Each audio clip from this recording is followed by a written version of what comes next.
पश्चिम Asia संकट को लेकर एक और बड़ी खबर मिल रही है। संकट को लेकर दिल्ली में उच्च स्तरीय बैठक जारी है। रक्षा मंत्री राजनाथ सिंह की अध्यक्षता में भारत में बैठक चल रही है। आपको ये बड़ी खबर देते हैं, मीटिंग में तीनों ही सेनाओं के प्रमुख सीडीएस भी मौजूद हैं। स्ट्रेट ऑफ हॉर्मुज को लेकर भारतीय नौसेना को अलर्ट पर रखने के निर्देश दिए गए हैं।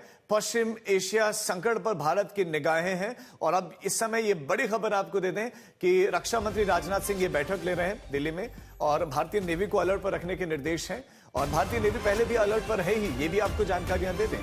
अब इस बीच में एक इंपॉर्टेंट बैठक इस समय चल रही है जो वेस्ट एशिया क्राइसिस है, संकट पर दिल्ली में रक्षा मंत्री राजनाथ सिंह तीनों सेनाओं के प्रमुख और सीडीएस के साथ में इंपॉर्टेंट चर्चा, इंपॉर्टेंट बैठक कर रहे हैं और हमारी सेनाओं के जो प्रमुख हैं वो इसमें हैं, उनके साथ संवाद चल रहा है, इस विषय पर ये बातचीत चल रही है।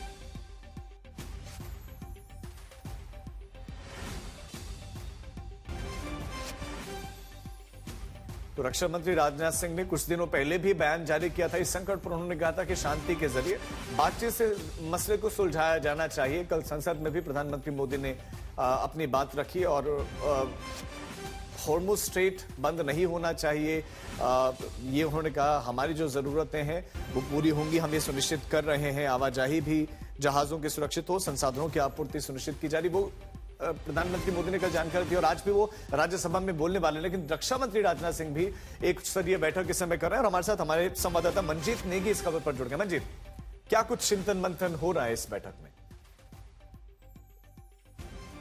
देखिए राजीव, जिस तरह से आज प्रधानमंत्री राज्यसभा में इस पूरे मामले को लेकर उनका बयान होगा, लोकसभा में प्रधानमंत्री ने कहा था कि सभी एजेंसियों को हाई अलर्ट पर रखा गया है, चाहे सेनाएं हों।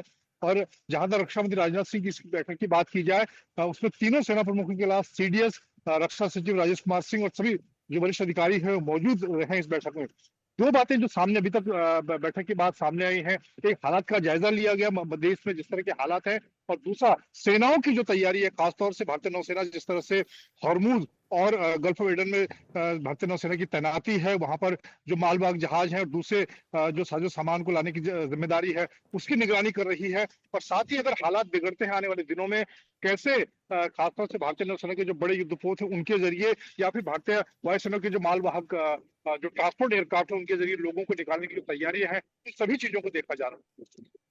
ठीक है मंजीत, आप नजर बनाए रखें, इस खबर पर आपके पास लौटेंगे। तो तीनों ही सेनाओं के प्रमुखों के साथ इस समय रक्षा मंत्री राजनाथ सिंह की बैठक और भारत ने अपनी तैयारियों को देखा और इस वक्त पूरी दुनिया की जो निगाहें हैं वो हॉर्मुज पर टिके हुए हैं। भारत के टैंकर भी वहां पर फंसे हुए हैं। एलपीजी टैंकर्स की सुरक्षा में भारतीय नौसेना मुस्तैद हो गए हैं। नौसेना के दो पोत जंग वसंत और पाइन गैस ने भारतीय एलपीजी टैंकर्स की घेराबंदी कर लिया ताकि किसी भी संभावित हमले के इस खतरे को जो है टाला जा सके।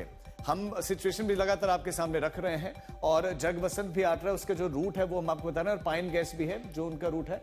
और जो इंडियन वॉरशिप है वो उनकी जो है पूरी तरह से किसी भी खतरे से निपटने के लिए उनका जो है वहां पर रक्षा करेगी। हॉर्मुज के पास में एलपीजी टैंकर्स हैं और उनकी सुरक्षा के लिए हमारी जो नौसेना है वो पूरी तरह से तैयार है। जंग वसंत आ रहा है, पाइन गैस आ रहा है और जो टाइमिंग भी हम साथ साथ में आपको बता रहे हैं, तो ये दोनों के दोनों लोडेड हैं एलपीजी से और ये दोनों के दोनों अब जो है भारत आ रहे हैं और भारत के जो दो युद्धपोत हैं वो तैनात हैं। और इसी मार्ग से जो ये हमारे दोनों के दोनों जहाज हैं जो एलपीजी लेकर जो है आ रहे हैं, लेकिन किसी भी तरह की कोई दिक्कत ना हो, किसी भी तरह का कोई खतरा हो तो उस खतरे को टालने के लिए हमारी जो नौसेना है वो उनकी सिक्योरिटी के लिए यहां पर यानी कि खाड़ी में यानी कि अरब सागर की आप बात करें तो यहां पर पूरी तरह से तैनात है। भारत के जो युद्धपोत हैं उनकी तैनाती यहां पर लगातार की गई है।